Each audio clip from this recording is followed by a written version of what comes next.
নমস্কার বন্ধুরা, আশা করি আপনারা সবাই ভালো আছেন। আমি Ayan Goswami. Welcome to our YouTube channel intelligence academy. এর আগের ভিডিওতে আমরা আলোচনা করেছিলাম নাউন, প্রোনাউন, ভার্ব, অ্যাডজেক্টিভ ও অ্যাডভার্ব। যেসব বন্ধুরা আমাদের এই ভিডিওগুলি মিস করেছেন তাদেরকে আমরা বলছি, ডেসক্রিপশন বক্সে আমাদের আগের ভিডিওগুলির লিঙ্ক দেওয়া আছে, আপনারা ক্লিক করে আগের ভিডিওগুলি দেখতে পারেন। আজকে আমরা পড়ব হচ্ছে প্রিপোজিশনস, বা বাংলায় যাকে আমরা বলি পদান্বয়ী অব্যয়। আজকে আমরা পড়ব হচ্ছে প্রিপোজিশনের definition, simple preposition, compound preposition, phrase preposition, participle preposition, double preposition, preposition of time, preposition of place, preposition of direction এবং প্রিপোজিশন ফর অ্যান এজেন্ট। তো আসুন প্রিপোজিশন কাকে বলে শুরু করা যাক। প্রিপোজিশন এই শব্দটির অর্থ কী, আগে একটা আমরা ভেঙে নিই। প্রি শব্দের অর্থ হচ্ছে পূর্বে, আর পজিশন শব্দের অর্থ হচ্ছে অবস্থান। তাই খুব সহজেই বোঝা যায় যেসব শব্দ নাউন বা প্রোনাউনের পূর্বে বসে বা অবস্থান করে বাক্যের অন্যান্য অংশের সাথে ওই নাউন বা প্রোনাউনের সম্পর্ক স্থাপন করে তাকে আমরা প্রিপোজিশন বলি। Preposition is a word placed before noun or pronoun to show its relation to the some other word in the sentence. যেরকম the car was coming towards me.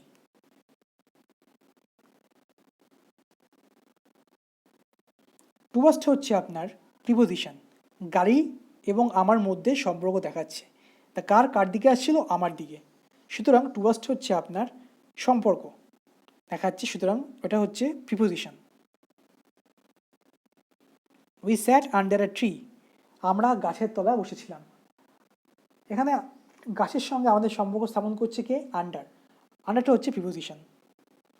The cat jumped of the chair, the cat হচ্ছে noun, chair হচ্ছে noun, jumped হচ্ছে verb. বিড়ালটি কোত্থেকে ঝাঁপ দিচ্ছে? Chair থেকে। কার সঙ্গে বিড়ালের সম্পর্ক কি? ঝাঁপ হচ্ছে একটা আপনার ভার্ব, ক্যাট হচ্ছে আপনার নাউন, চেয়ার হচ্ছে নাউন, এর সঙ্গে সম্পর্ক স্থাপন করছে কে? অফ। অফ হচ্ছে আপনার preposition. Simple preposition, the preposition used in a simple sentence is called simple preposition. সাধারণত সেন্টেন্সে ব্যবহৃত একক প্রিপোজিশনগুলিকে আমরা বলি হচ্ছে সিম্পল প্রিপোজিশন বা একক প্রিপোজিশন। যেরকম এগুলিকে আমরা বিভক্ত বা ভাঙতে পারি না। She is living in the room, I am going to the university, he was looking at me. Simple preposition একটাই হয়, এর সঙ্গে কোনো কিছু যুক্ত হয় না। এর থেকে ছোট বা এর থেকে বড় হতে পারে, কিন্তু ছোট করা যাবে না। অ্যাট, এটাই আপনার সবচেয়ে ছোট ভাগ প্রিপোজিশনের। Compound preposition, the preposition is to join two nouns, pronouns or phrases is called compound preposition. অর্থাৎ নাউন, প্রোনাউন অথবা অ্যাডজেক্টিভের পূর্বে সিম্পল প্রিপোজিশন বসে যে প্রিপোজিশন গঠিত হয় তাকে আমরা কম্পাউন্ড প্রিপোজিশন বলি। কম্পাউন্ড প্রিপোজিশন গঠন করতে সাধারণত অনের জায়গায় এ, বায়ের জায়গায় বি অথবা বি আর ই, বি হয়। যেরকম I will complete the work before he comes. Before হচ্ছে আপনার কম্পাউন্ড প্রিপোজিশন। কিভাবে? Before, by fore, before. She was asking about this matter. About, on plus by plus out, আমরা আগেই বলেছি এর জায়গায় অন হয়, বি এর জায়গায় বি বা বাই হয়। The river is running across the town. Across, on, cross, across. এভাবে কয়েকটি উদাহরণ হচ্ছে আপনার along, on long, between, by plus twin, around, on plus round ইত্যাদি। Phrase preposition, the preposition which are a group of words showing the relationship among various parts of sentence are called phrase prepositions, অর্থাৎ এক বা একাধিক preposition সহ অন্যান্য শব্দ মিলে preposition রূপে ব্যবহৃত হলে তাকে আমরা ফ্রেজ প্রিপোজিশন বলি। এই ধরনের প্রিপোজিশন এর বিশেষ বৈশিষ্ট্য হলো এর আগে বা পরে প্রিপোজিশন থাকবে বা কমপক্ষে পরে একটি প্রিপোজিশন থাকবেই। We were standing in front of the college, এই শব্দের মধ্যে তিনটি প্রিপোজিশন আছে, ইন, ফ্রন্ট, অফ। কোথায়? স্কুলের, কলেজের সামনে। এই ইন, ফ্রন্ট, অফ হচ্ছে আপনার তিনটে preposition. She could not come to due to her illness, due to, due to, এই যে ডু টু আপনার হচ্ছে গিয়ে ফ্রেজ প্রিপোজিশন, দুটো preposition. For the sake of the children, do not use this language, দয়া করে ছেলেদের বা বাচ্চাদের ভালোর জন্যে এই শব্দগুলো ব্যবহার করবে না। ফর দ্য সেক অফ, এখানে আপনার ফর, দ্য, সেক, অফ চারটি প্রিপোজিশন মিলে এই সেন্টেন্সটি গঠিত হয়েছে। Participle preposition. A participle preposition is a participle and that function as a preposition. Participle কি? যে পার্টিসিপেলে ইডি অথবা আইএনজি যোগ হয়। যেরকম এই যে গিভেন শব্দটা, গিভ হচ্ছে আপনার ভার্ব, গিভেন এটা হচ্ছে প্রেজেন্ট, গিভ হচ্ছে ভার্ব প্লাস গিভ হচ্ছে আপনার প্রেজেন্ট টেন্স, গিভেন হচ্ছে আপনার প্রেজেন্ট পার্টিসিপল টেন্স, কারণ ওটার মধ্যে ঝরছে। কিন্তু এটি প্রেজেন্ট পার্টিসিপল হিসেবে ব্যবহৃত না হয়ে আমরা প্রোনাউন হিসেবে ব্যবহার না করে আমরা করব হচ্ছে প্রিপোজিশন হিসেবে ব্যবহার করব। সুতরাং এটি হচ্ছে আপনার পার্টিসিপল প্রিপোজিশন। রিগার্ডিং, এটাও আপনার প্রেজেন্ট পার্টিসিপল, এটাকেও এখানে ইউজ হচ্ছে আপনার অ্যাজ এ প্রিপোজিশন। রিগার্ড হচ্ছে ভার্ব, তার সঙ্গে আইএনজি যোগ করা হয়েছে। প্রোভাইড, ইডি, পাস্ট পার্টিসিপল, কিন্তু এখানে এটা ইউজ হচ্ছে প্রিপোজিশন হিসেবে। প্রোভাইডেড মানে হচ্ছে কি? প্রোভাইড হচ্ছে এটা ভার্ব, যোগান দেওয়া। প্রোভাইডেড হচ্ছে যোগান দিয়েছিল, যোগান দিয়েছিল, কিন্তু এখানে এটি পাস্ট পার্টিসিপল হিসেবে ব্যবহৃত হবে না, হচ্ছে আপনার এখানে এটি পার্টিসিপল প্রিপোজিশন হিসেবে। ইত্যাদি হচ্ছে আপনার পার্টিসিপল প্রিপোজিশনের উদাহরণ।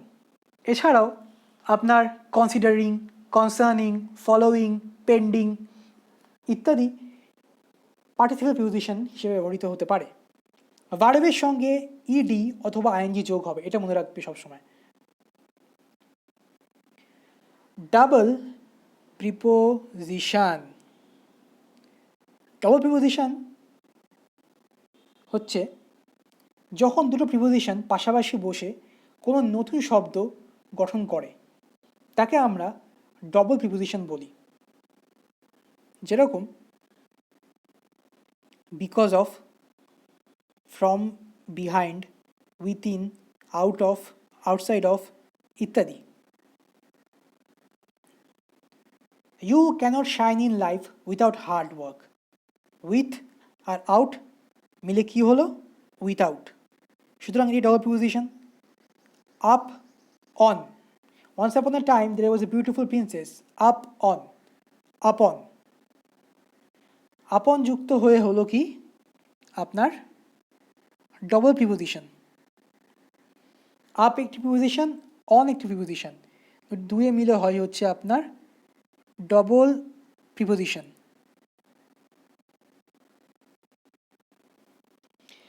প্রিপোজিশন অফ টাইম, যে প্রিপোজিশন টাইমকে নির্দেশ করে তাকে আমরা প্রিপোজিশন অফ টাইম বলি।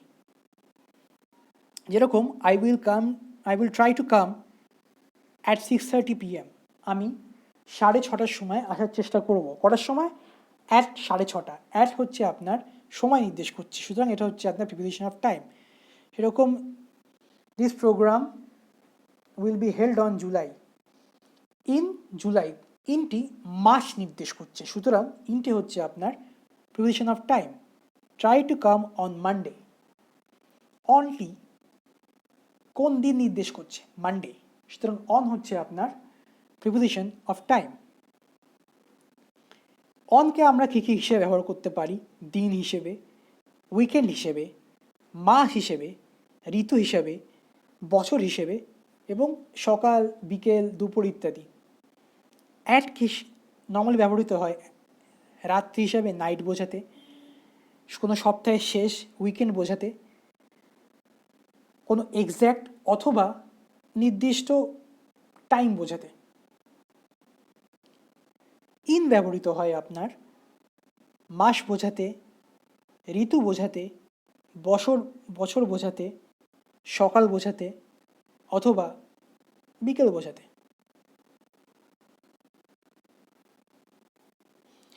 প্রিপোজিশন অফ প্লেস, যে প্রিপোজিশন কোনো জায়গা নির্দেশ করছে বা কোনো জায়গায়, শব্দের মধ্যে কোনো জায়গায় নির্দেশ দিচ্ছে, তাকে আমরা প্রিপোজিশন অফ প্লেস বলি। The preposition which is used to indicate where something is located is called preposition of place. যেরকম the boy was standing behind the tree. The boy কোথায় দাঁড়িয়ে আছে? Behind the tree. Behind the tree, tree এর পিছনে। সুতরাং এটি আমরা কি লোকেশন দিচ্ছে? কোথায়? পিছনে। পিছন হচ্ছে একটা জায়গা, সুতরাং বিহাইন্ড হচ্ছে আপনার location. I live in New York, আমি কোথায় থাকি? আমি নিউ ইয়র্কে থাকি। কোথায়? New York. ইন শব্দটি নিউ ইয়র্ককে বোঝাচ্ছে। Cambridge is on river Cam, Cambridge Cam নদীর তীরে অবস্থিত। কোথায় অবস্থিত? ক্যাম নদীর তীরে। অন অবস্থিত জায়গাটাকে বোঝাচ্ছে। অনটি কোথায় বোঝাচ্ছে?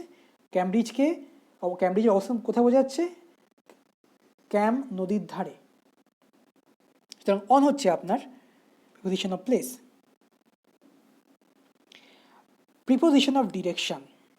The preposition used to indicate the direction of something or someone is called preposition of direction. যে প্রিপোজিশন কোনো কিছুর বা কারোর দিকে নির্দেশ করে তাকে আমরা প্রিপোজিশন অফ ডিরেকশন বলি। যেরকম library is situated on the right side of the time, লাইব্রেরিটি শহরের ডান দিকে অবস্থিত। কোন দিকে অবস্থানটা দেখা যাচ্ছে? ডান দিকে। সুতরাং এটি হচ্ছে আপনার preposition of direction. The bird is sitting on the roof, the bird is sitting on the roof, কোথায়? পাখিটি ছাদের উপরে বসে আছে। এখানে অনটি ছাদের ওপর নির্দেশ করছে, সুতরাং অন হচ্ছে আপনার preposition of direction. Preposition for an agent, যে প্রিপোজিশন কোনো কাজ সম্পাদনকারীর বা কাজ এর মধ্যে সম্পর্ক নির্দেশ করে তাকে আমরা প্রিপোজিশন অফ এজেন্ট বলি। The preposition used to indicate relation on the basis of a cause between a work or its doer is called preposition of an agent. উদাহরণস্বরূপ, she likes to read the books written by Tagore. বইটি কার লেখা? তাহলে সে টাগোরের লেখা বই পড়তে পছন্দ করে। সুতরাং বাই কার লেখা? বাই ট্যাগোর। ট্যাগোর কার লেখা? বাই ট্যাগোর। বাই হচ্ছে আপনার preposition or an agent. This article is about smartphones. আর্টিকেলটি কার? আর্টিকেলটি স্মার্টফোনের ওপর। কার ওপর? স্মার্টফোনের ওপর। সুতরাং কার উপর? সম্পাদিত কাজ আর্টিকেল হচ্ছে কাজ, কার ওপর হচ্ছে? স্মার্টফোনের উপর। নির্দেশ করছে কে? অ্যাবাউট হচ্ছে তাহলে আপনার প্রিপোজিশন ফর অ্যান এজেন্ট। যদি আপনার আমাদের কন্টেন্ট ইনফরমেটিভ লাগে তাহলে আমাদের ভিডিওটিকে লাইক আর শেয়ার করুন এবং আমাদের ইউটিউব চ্যানেল ইন্টেলিজেন্স একাডেমিটিকে সাবস্ক্রাইব করুন। ধন্যবাদ। আজকে এই পর্যন্তই, দেখা হচ্ছে পরের ভিডিওতে। সবাই ভালো থাকবেন।